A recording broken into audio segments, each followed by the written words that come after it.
اعوذ باللہ من الشیطان الرجیم بسم اللہ الرحمن الرحیم قال فبما اغویتنی لأقعدن لهم صراطك المستقیم۔ سورہ الاعراف ہے، آیت نمبر 15 ہے، 8واں سپارہ ہے۔ جب اللہ تعالیٰ نے فرشتوں کو سجدہ کرنے کا حکم دیا تو سب نے سجدہ کیا، لیکن ایک شیطان نے سجدہ نہ کیا، اور اس نے پھر کیا کی؟ مہلت بھی مانگی جب اللہ تعالیٰ نے اسے نکال دیا۔ قال فبما اغویتنی، کہنے لگا کہ اس وجہ سے کہ تو نے مجھے اپنی رحمت سے مایوس کر دیا، فبما اغویتنی لأقعدن لهم صراطك المستقیم، میں ضرور طاق میں بیٹھوں گا ان کو گمراہ کرنے کے لیے سیدھے راستے پر، یعنی جو تیرے سیدھے راستے پر ہیں انہیں گمراہ کرنے کے لیے میں ضرور طاق میں بیٹھوں گا۔ کوئی ٹھوکر کھا کر سنبھل جائے تو اس کی خوش نصیبی، اور جو ٹھوکر کھا کر سنبھلنا تو درکنار، جان بوجھ کر ٹھوکر پر ٹھوکر کھائے چلے جائے، جانا ہی اپنا شیوا بنا لے تو اسے ہلاکت کے گڑھے میں گرنے سے کیوں بچایا جائے۔ شیطان نے ایک حکم عدولی کی، اس پر نادم اور تائب ہونے کی بجائے اور اکڑتا چلا گیا، اور آدم کے حسد نے اسے یوں حواس باختہ اور گستاخ کر دیا کہ رب العزت کو چیلنج دے بیٹھا کہ جس انسان کو تو نے اتنی تکریم کی ہے اور جس کو سجدہ کرنے کے جرم میں تو نے مجھے اپنی درگاہ رحمت سے دھتکار دیا ہے، ان کو میں اپنے مکر و فریب کے شکنجے میں یوں کسوں گا کہ وہ تیرے نافرمان اور میرے فرما بردار بن جائیں گے۔ دو کردار پیش کیے، ایک شیطان کا اور ایک آدم کا۔ شیطان نے ایک غلطی کی، پھر اس غلطی کے بعد نادم، پشیمان، شرمندہ نہیں ہوا، بلکہ غلطی پہ غلطی کرتا چلا گیا، اور ایک طرف آدم تھے جن سے غلطی کروائی گئی، لیکن آدم علیہ نبی جناب علیہ الصلاۃ والتسلیم نے اس کے بعد اللہ کی بارگاہ میں توبہ اور استغفار پیش کر دی۔ تو اب اگر کوئی شخص اس کے باوجود کہ اللہ تعالیٰ کی بارگاہ میں اسے بے انتہا نعمتوں سے نوازا گیا ہے، وہ نعمتیں بھی استعمال کرتا ہے لیکن غلطی پہ غلطی کرتا چلا جاتا ہے، تو وہ بھی اپنا کردار دیکھ لے، اور وہ شخص بھی کہ گناہ کرنے کے بعد اپنے رب کی بارگاہ میں تائب اور پشیمان ہوتا ہے، شرمندہ ہوتا ہے، وہ بھی اپنا کردار دیکھ لے۔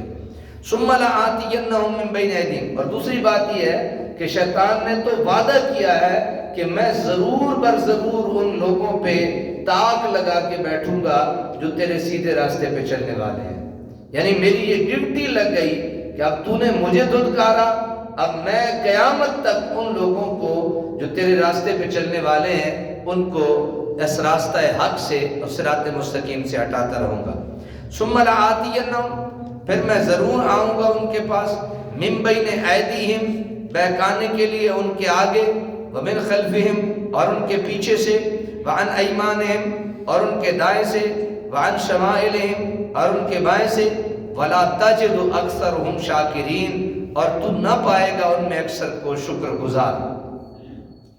6 سمتیں ہیں، دائیں بائیں آگے اور پیچھے، اوپر اور نیچے، 4 طرف سے۔ یہ شیطان تھا ناقص سوچ کا مالک، 4 سمتیں اس نے کہیں، میں دائیں سے بھی آؤں گا، بائیں سے بھی انہیں جو ہے وہ ضرور راستے سے ہٹاؤں گا، پیچھے سے بھی آگے سے بھی، لیکن بیچارہ پھر رہ گیا۔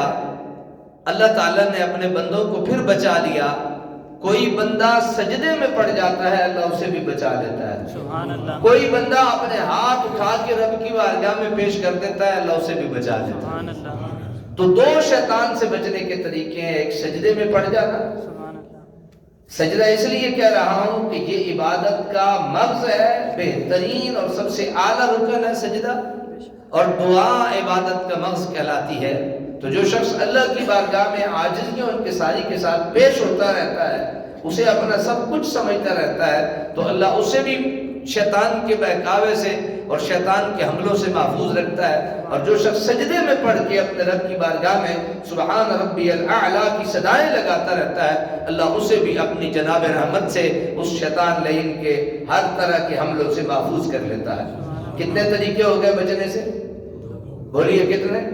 دو، ایک سجدے میں پڑھنا یعنی عبادت کرنا، اور دوسرا اللہ کی بارگاہ میں دعا مانگنا۔ اللہ تعالی ہمیں ہر وقت دعا مانگنے کی توفیق نصیب فرمائے۔ قال اخرج منها مذموما مدحورا، اور فرمایا کہ نکل جا یہاں سے ذلیل اور راندہ ہوا، مدحورا لمن تبعک منہم لأمنعن جہنم منکم اجمعین، جس کسی نے پیروی کی تیری ان سے تو یقیناً میں بھر دوں گا جہنم کو تم سب سے۔ یعنی اللہ تعالیٰ نے ایک تو سے نکال دیا کہ جا تو دفع ہو جا، ذلیل ہے اور خوار ہے اور راندہ ہے، اور جس نے بھی تیری پیروی کی نا میں انہیں جہنم میں ڈالوں گا، جہنم میں ڈال دے گا اللہ تعالیٰ جو شیطان کی پیروی کرتا ہے۔ اللہ کہاں ڈالتا ہے شیطان کی پیروی کرنے والوں کو؟ اب جو جہنم میں جانا چاہے وہ شیطان کے پیچھے لگے اور شیطان کا کہنا مانے۔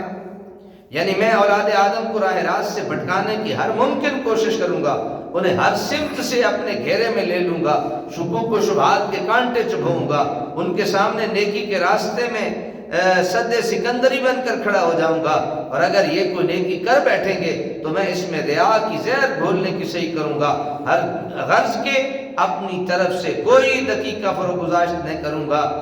کیا کہا؟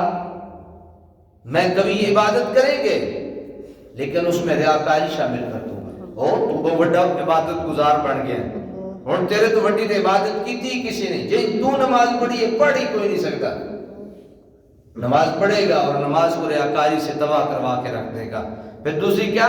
ہر بات میں شک پیدا کر دے گا، شکوک و شبہات پیدا کر دے گا۔ یہ شکوک و شبہات اور ریاکاری یہ دونوں ایسے مرض ہیں کہ بندے کو پتہ ہی نہیں چلتا اور بندے کے اعمال ضائع ہو کے رہ جاتے ہیں۔ اللہ تعالیٰ میں ان سے بھی اور ان جیسے دیگر بیماریوں سے میں محفوظ فرمائے۔ آدم علیہ السلام کو سجدہ نہ کرنے کے جرم میں ابلیس جنت سے نکال دیا گیا، اور آدم و حوا کو نعیم جنت سے لطف اندوز ہونے کی اجازت دے دی گئی۔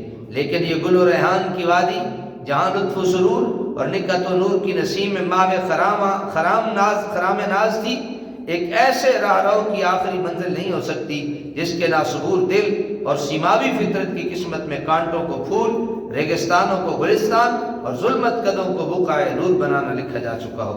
کوثر و سلسبیل کی نرم خیز موجیں اس دل کو نہ بہلا سکیں جس کو اس کے خالق نے طوفان خیز سمندروں کے زیر نگی کرنے کی صلاحیت عطا فرمائی تھی۔ اب اس کو گوشہ عافیت سے نکال کر عمل کے میدان میں لا کھڑا کرنے کی دو صورتیں تھیں۔ ایک تو یہ کہ تسبیح و تحلیل کرتے ہوئے فرشتوں کا ایک جلوس ہمراہ ہوتا اور آدم کی سواری جنت سے روانہ ہو کر اس خاکدان ارضی میں اترتی۔ دوسری صورت وہ تھی جو اختیار کی گئی۔ بظاہر پہلی صورت شان آدم کے زیادہ شایان معلوم ہوتی ہے، لیکن اللہ تعالیٰ کی حکمت اس کے مقتضی نہ ہوئی۔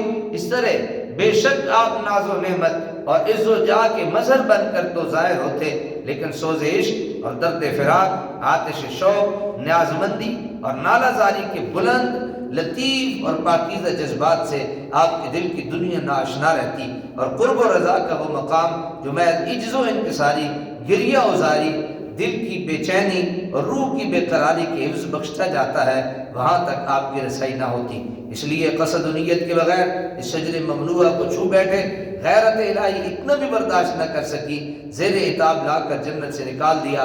نگاہ کرم کے برگشتہ ہونے سے غم و اندوہ کے بادل گھر گئے، شور و فغاں کی بجلیاں کڑکنے لگیں، آنکھوں سے آنسوؤں کی موسلادھار بارش شروع ہو گئی۔ جس نے شجر محبت کی آبیاری کی، مائے بے آپ کی طرح تڑپتے ہوئے دل کے سوز و گداز نے اسے زندگی کی حرارت بخشی، یہاں تک کہ آپ کی وہ ساری کی ساری صلاحیتیں بیدار ہو گئیں، جس کا خلافت الہی کے تخت پر متمکن ہونے سے پہلے بیدار ہونا ضروری تھا۔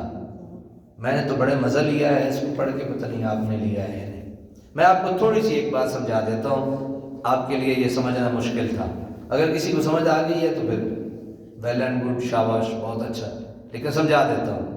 اللہ تعالیٰ نے کہا جب اس نے سجدہ نہیں کیا نا تو وہ چلا گیا، راندہ درگاہ ہو گیا، اور حضرت آدم اور حضرت حوا جنت میں رہنے لگے۔ پھر کیا ہوا؟ چونکہ اللہ تعالیٰ کی منشا یہ تھی کہ انہیں زمین پہ بھیجنا تھا، انہیں زمین پہ بھیجنا۔ میں سادہ سے لفظوں میں آپ کو یہ سارا جو بیان ہوا اس کو عرض کر رہا ہوں۔ تو دو طریقے تھے۔ ایک طریقہ تو یہ تھا کہ فرشتوں کی ایک بہت بڑی بارات ہوتی، بڑے جناب جس طرح موجودہ جتنے بھی جناب اس وقت کے تھے بڑے شان و شوکت کے ساتھ حضرت آدم کو لا کے زمین پہ کھڑا کر دیا جاتا اور کہا جاتا کہ یہ زمین ہے اور اس کو آباد کرو۔ ایک طریقہ یہ تھا۔ دوسرا طریقہ وہ تھا جو اللہ نے اختیار کیا، کہا کہ وَلَا تَقْرَبَا هَٰذِهِ الشَّجَرَةَ، اس درخت کے قریب نہیں جانا۔ حضرت آدم کو شیطان نے باہر کھڑا ہو کے جنت سے اللہ کا واسطہ دے کے کہا کہ یہ وہ درخت نہیں ہے جس درخت کا آپ سوچ رہے ہیں، اس درخت کا اللہ نے آپ کو منع کیا، کھائیے۔ تو حضرت آدم نے وہ کھا لیا اور اللہ تعالیٰ نے اطاعت کے طور پہ حضرت آدم علیہ نبینا علیہ الصلوۃ والتسلیم کو زمین پہ بھیج دیا۔ اب کیا تھا؟ اب حضرت آدم علیہ السلام روئے، تڑپے، اللہ کی یاد میں رہے، گریہ وزاری کی، دل ٹوٹا ٹوٹا ہو گیا۔ ذرا سمجھے نا، کسی کا کوئی محبوب کسی سے روٹھ جائے اور اس کی کیا کیفیات ہوتی ہیں۔ بچہ ہے، بچے کا کھلونا تھا وہ ٹوٹ گیا، اب بچہ کیسے روتا ہے؟ یہ آپ نے دیکھا ہوگا یا آپ میں بھرتی ہوگی، آپ کی کوئی بھی کھلونا، کوئی بھی چیز ایسی جب بچپن میں آپ کھیلتے ہو اور وہ توڑ دی گئی ہو یا ٹوٹ گئی ہو آپ سے، تو آپ کو جتنا دکھ لگتا ہے، حضرت آدم علیہ نبینا علیہ الصلوۃ والتسلیم کو بھائی، تو اللہ تعالیٰ نے کہا یہ جو انداز تھا نا، یہ جو انداز میں نے اختیار کیا ہے، یہ انداز یہ تھا کہ حضرت آدم ٹوٹے ہوئے دل سے میری بارگاہ میں آتے، وہ عاجزی اور انکساری کرتے اور انہوں نے عاجزی اور انکساری کی اور پھر میں نے انہیں بخش دیا اور پھر میں نے انہیں وہی مقام عطا فرما دیا۔ میری بات ہے، یہ اللہ تعالیٰ کا اپنا نظام ہے، قول الحکیم لا یخلو عن الحکمہ، اور میرے آپ اللہ سب سے بڑا حکیم ہے اور اللہ تعالیٰ سے بڑا کوئی حکیم نہیں ہے۔ اللہ تعالیٰ کو پتہ تھا کہ میں نے کیا کرنا ہے، میں نے کس انداز میں آدم کو زمین پہ پہنچانا ہے، تو اللہ تعالیٰ کے لیے وہ بھی ممکن ناممکن نہیں تھا۔ اللہ تعالیٰ نے یہ راستہ اختیار کر کے ہم غریبوں کو ایک طرز زندگی دے دی، کہا کہ دکھ آتے رہتے ہیں، تکلیفیں آتی رہتی ہیں، پریشانیاں آتی رہتی ہیں، رونا آتا رہتا ہے، دل ٹوٹتے رہتے ہیں، چیزیں گم ہوتی رہتی ہیں، تکلیفیں انسان پہ بیماریوں کی صورت میں، آزمائشوں کی صورت میں آتی رہتی ہیں۔ تم نے کیا کرنا ہے؟ تم نے وہ کرنا ہے جو آدم نے کیا ہے، تم نے وہ کرنا ہے جو آدم نے کیا ہے۔ اب آدم نے کیا کیا ہے؟ آدم نے کہا ربنا ظلمنا انفسنا وان لم تغفر لنا وترحمنا لنکونن من الخاسرین۔ آدم نے یہ کیا، اس نے کہا قال انا خیر منہ خلقتنی من نار، میں آگ نال جمے ہیں، اے مٹی نال جمے ہیں، تے بھلا ایک میں ہو سکتا ہے؟ بس ہم نے اس دن بڑے مزے کی نہیں گفتگو سنی تھی کہ فضیلت آپ کو مٹی، اس نے سوچ لیا کہ آگ کو بڑی فضیلت ہے مٹی پہ، لیکن اللہ کے نیک بندوں نے ہمیں یہ بھی بتا دیا کہ آگ کو مٹی پہ فضیلت نہیں ہے، فضیلت مٹی کو آگ پہ اللہ نے عطا فرمائی ہے۔